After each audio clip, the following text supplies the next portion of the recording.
Résumé, Les Déracinés relatent une histoire inspirée de faits réels, couvrant un quart de siècle de 1935 à 1961. L'intrigue suit Alma et Wilhelm Roseneck, un jeune couple juif autrichien non pratiquant issu de familles bourgeoises, qui vivent à Vienne dans le quartier chic d'Ietzing.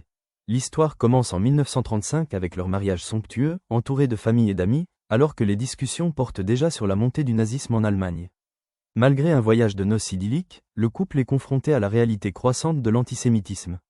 Le couple choisit initialement de ne pas circoncire l'enfant, reflétant leur distance avec les traditions juives et pensant que cela le protégera des persécutions nazies. En mars 1938, l'Anschluss intègre l'Autriche à l'Allemagne nazie, déclenchant une vague de persécutions, spoliations, humiliations et pertes d'emploi. Wilhelm, journaliste, est licencié après le rachat de son journal par des nazis, tandis qu'Alma, dentiste, est interdite d'exercer. Face à l'escalade de la violence, la famille fuit vers la frontière suisse, séjournant dans un camp de réfugiés. Ils obtiennent finalement un visa pour la République dominicaine, grâce à l'offre du dictateur Rafael Trujillo qui, motivé par des intérêts économiques et une tentative de redorer son image après le massacre de milliers d'Haïtiens, accepte d'accueillir jusqu'à 100 000 juifs européens, un refuge rare alors que la conférence d'Évian de 1938 voit 32 pays fermer leurs portes, et que les États-Unis limitent drastiquement les quotas. Le périple maritime les mène aux portes des États-Unis, où ils sont refusés faute de papier, avant d'arriver en République dominicaine. Ils s'installent à Sosua, une zone côtière abandonnée par la United Fruit Company, transformée en kibbutz par l'association d'Orsa. Avec d'autres réfugiés, ils affrontent des défis extrêmes, terres infertiles, fièvre tropicale, tempêtes, migales et un environnement hostile.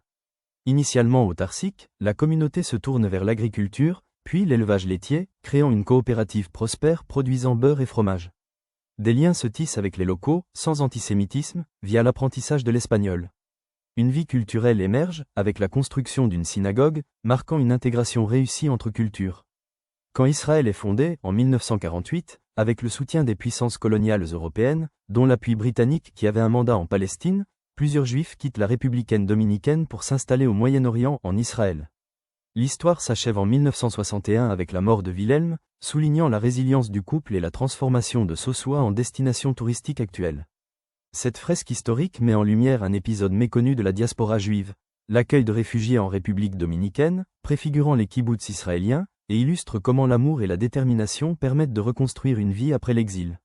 Analyse. Les Déracinés excellent en tant qu'adaptation graphique d'un roman à succès, plus de 300 000 exemplaires vendus pour la série originale, condensant une saga familiale étendue en un album unique tout en préservant l'essentiel. Catherine Bardon, novice en BD, parvient à un récit immersif et dynamique, évitant le verbiage pour privilégier une narration fluide et éducative. Les thèmes centraux, l'exil forcé, la résilience face à l'adversité, l'amour comme force vitale, et l'intégration culturelle, sont traités avec sensibilité, humanisant une page d'histoire souvent oubliée. Le rôle ambigu de Trujillo, dictateur négrophobe offrant un asile intéressé, et la création d'une communauté utopique à Sosua comme refuge contre la Shoah. L'album est salué pour sa transmission de la mémoire. Il vulgarise avec puissance une histoire nécessaire aux générations futures, en soulignant la passivité complice face à l'inacceptable et les petits bonheurs au milieu des épreuves. Fuyant les persécutions antisémites du régime nazi, ces réfugiés juifs européens sont accueillis avec bienveillance par la population locale et les réfugiés, rescapés de la Shoah, peuvent reconstruire leur vie loin de leur terre natale. Ils tentent de maintenir leur culture juive et de la transmettre aux nouvelles générations. Pourtant, parmi ces rescapés juifs, certains ne voient pas le problème de se rendre par la suite en Israël et de coloniser une terre appartenant au peuple palestinien sans que ce dernier ne soit consulté. Bien qu'on peut comprendre le besoin, après un génocide les visant, d'avoir une terre à eux et de s'y sentir en paix et en sécurité, la situation des locaux, les Palestiniens, ne semble pas les préoccuper.